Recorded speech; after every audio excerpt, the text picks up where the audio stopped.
On the morning of November 13th, 2022, a chilling silence hung over the quiet town of Moscow, Idaho. 4 vibrant lives, Kaylee Goncalves, Madison Mogen, Zana Kernodle, and Ethan Chapin, had been brutally taken in the middle of the night inside their off-campus home. It was a crime that would shatter a community, baffle investigators, and grip the nation. What unfolded over the following weeks was a disturbing blend of horror, confusion, and a relentless pursuit of justice. This is the story of the Moscow murders, and the man accused of carrying them out. Kaylee Goncalves was 21, a senior at the University of Idaho. Bright, ambitious, and full of life, she was preparing to graduate early and had already secured a job in Austin, Texas. Her best friend, Madison Mogen, also 21, was equally accomplished and deeply loved. The two had been inseparable since 6th grade, growing up together and even working at the same restaurant. Their bond was so strong, Kaylee's parents often said they were more like sisters. Zana Kernodle, 20, a junior at the university, was known for her quick wit and generous spirit. She lived in the house with Kaylee and Madison.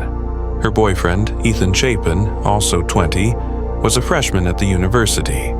He didn't live there but had spent the night with Zana on November 12th. That evening, Kaylee and Madison visited a local bar, while Zana and Ethan attended a fraternity party. By the next morning, all 4 were dead. In the early morning hours of November 13th, 2022, a gruesome scene unfolded inside the quiet King Road residence. 4 students, 21-year-olds Madison Mogen and Kaylee Goncalves, 20-year-old Zana Kernodle, and her boyfriend Ethan Chapin, were savagely stabbed to death while they slept. The house, shared by 6 young women, was meant to be a haven, a place of comfort and friendship. But that night it became the scene of one of the most horrifying crimes in Idaho's history. That Saturday night had been unremarkable on the surface. Chapin and Kernodle were at a party at the Sigma Chi fraternity house from 8 p.m. to 1:45 a.m. Meanwhile, Mogen and Goncalves were seen downtown at the Corner Club bar, leaving around 1:30 a.m. At 1:41 a.m., a Twitch live stream from a nearby food truck captured them smiling and chatting as they waited for their order. 10 minutes later, they took a ride back to their King Road residence. Police initially said it was an Uber, but later clarified it was a ride from a private party. They were home by 1:56 a.m. By 2 a.m., all 4 victims were inside the home. Then, a series of unanswered calls began. Between 2:26 and 2:52 a.m., Kaylee called her ex-boyfriend 7 times. Madison tried calling him 3 more times. Police later confirmed he was not involved. Around 4 a.m., a DoorDash order arrived at the house. What happened next was chilling. One of the surviving roommates, Dylan Mortensen, initially believed to be asleep on the first floor. Later told police she had been on the second floor.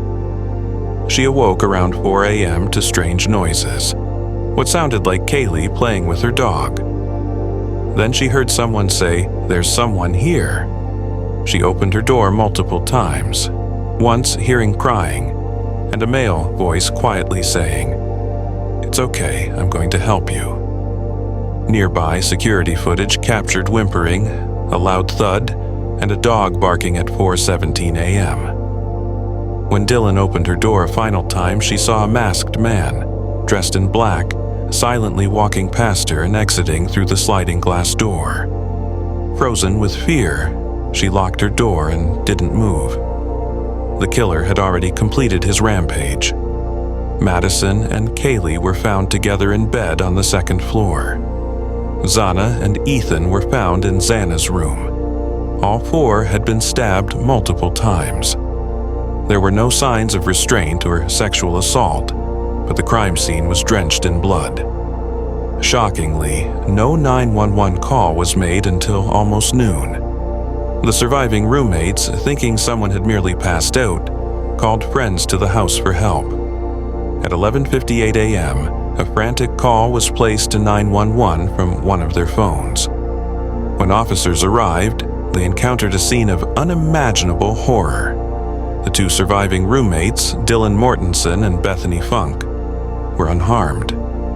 There was no sign of forced entry. Nothing had been stolen. Detectives believe the murders took place between 4 a.m. and 4:25 a.m. All four victims were pronounced dead at the scene shortly after police arrived. Police quickly ruled out a murder-suicide. It was a quadruple homicide. Shocking, not only because of its brutality, but also for where it occurred. A small, relatively peaceful college town that hadn't seen a murder in over 7 years. In a house that once echoed with laughter, silence, and the search for a killer had taken its place. In the days following the murders, fear rippled across the university and the town. Classes were canceled. Students fled home early for Thanksgiving break. Rumors ran rampant online. With little information released by police, the public began conducting its own investigations. Social media users dissected every possible clue, from Venmo transactions to TikTok videos, sparking wild speculation and conspiracy theories. The investigation into the brutal stabbings was led by the Moscow Police Department, with crucial support from the Idaho State Police and the FBI. Nearly 130 law enforcement personnel were involved, working tirelessly to track down the person or persons responsible. Investigators urged patience, insisting they were working tirelessly behind the scenes, but for weeks they had no suspect, no motive, and seemingly no leads. Autopsies were conducted in Spokane, Washington. The findings were grim. Each victim had suffered multiple stab wounds, primarily to the chest and upper body. Some bore defensive wounds on their hands, suggesting they had tried to fight back. The murder weapon appeared to be a large, fixed-blade knife, though the blade was never recovered. There were no signs of sexual assault. All 4 deaths were ruled homicides by stabbing.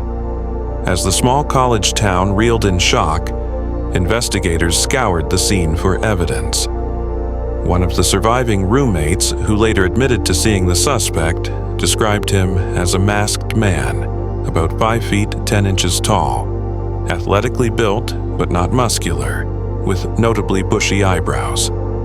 Her account became a critical part of the investigation.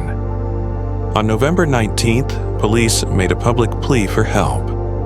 They asked residents to submit any surveillance footage from the night of the killings and opened phone and digital tip lines. The public responded in droves. By early December, over 6,000 tips had poured in. By Christmas Eve, that number had surged to more than 15,000. Police still hadn't ruled out the possibility of multiple perpetrators. They believed the attack was targeted, but weren't sure whether the victims themselves or the house had been the focus. Rumors swirled in the media, including speculation that Kaylee Goncalves had a stalker, but police found no evidence to confirm those claims. Then came a breakthrough. On December 15th, police revealed they were searching for a white Hyundai Elantra, model year 2011 to 2013. Surveillance footage had captured the car making several suspicious passes near the King Road residence between 3:29 and 4:20 a.m. on the night of the murders. At 4:20 a.m., minutes after the estimated time of the killings, the vehicle was seen speeding away from the neighborhood. Investigators in Pullman, Washington, just across the border, soon turned their attention to a similar vehicle registered to Brian Christopher Koberger, a 28-year-old PhD criminology student and teaching assistant at Washington State University. His Elantra was a newer model, but suspicions deepened. Cell phone data revealed that his phone had disconnected from the network around 2:47 a.m. and reconnected at 4:48 a.m. near Blaine, Idaho. It had also pinged near the King Road house at least 12 times between June and November 2022, including around 9 a.m. on the day of the murders. Dylan Mortenson's description of the intruder, a masked man, 5'10", athletically built, with bushy eyebrows, closely resembled Kohberger. But the most damning piece of evidence was yet to come.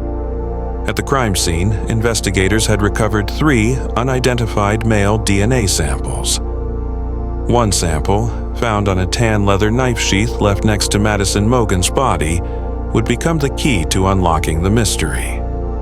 Using a public genealogy database, investigators identified a familial connection to Kohberger. They then recovered DNA from trash taken from outside his family's home in Pennsylvania and found a match. Before his arrest, Kohberger was placed under surveillance. Authorities observed him wearing surgical gloves and placing trash into a neighbor's bin.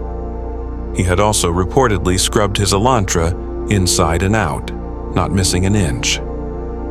When police searched the home where he was staying, they found a black face mask, a knife, a pistol, and a box containing ID cards.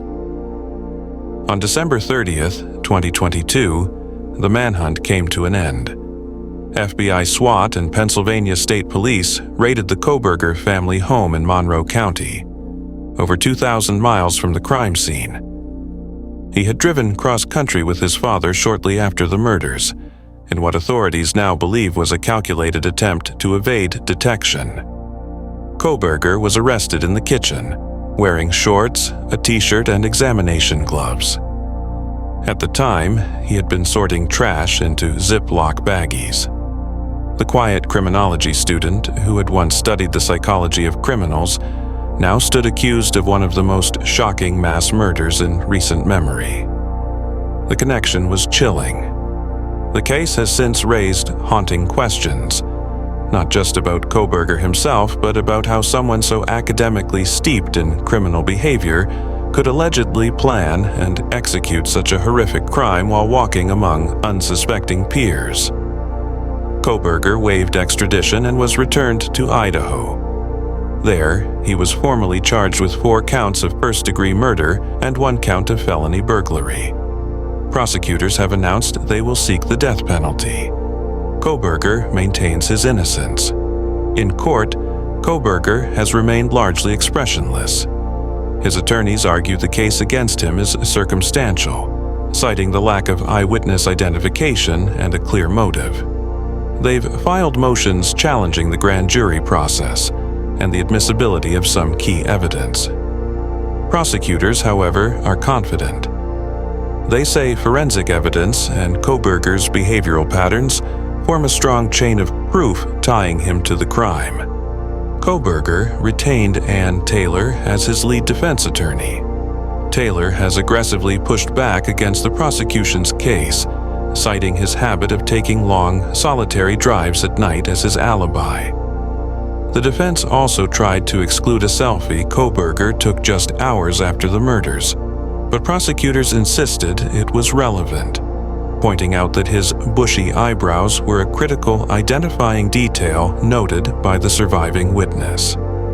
His legal team further cited Kohberger's diagnosis of mild autism in an attempt to argue against the death penalty. The court rejected the motion, ruling that only an intellectual disability, not autism, can legally preclude capital punishment. The case is still unfolding. The court has received an overwhelming 68 terabytes of evidence, including over 13,000 photographs, 15,000 video clips from businesses, and 8,000 from private residences. Legal teams are now battling over what can and cannot be shown to the jury. Opening statements are scheduled for August 11, 2025. The trial is expected to last 3 months, drawing national attention as the chilling details are laid bare in court. The University of Idaho murders left a community shattered and 4 families forever changed. Now, the justice system holds the weight of determining Brian Kohberger's fate. As the trial looms, the world watches, waiting for answers for justice and perhaps some measure of closure. Stay with us as we continue to follow this story. Don't forget to like, subscribe, and turn on notifications for more gripping true crime content right here on Crime Chronicles. As always, stay curious and stay safe.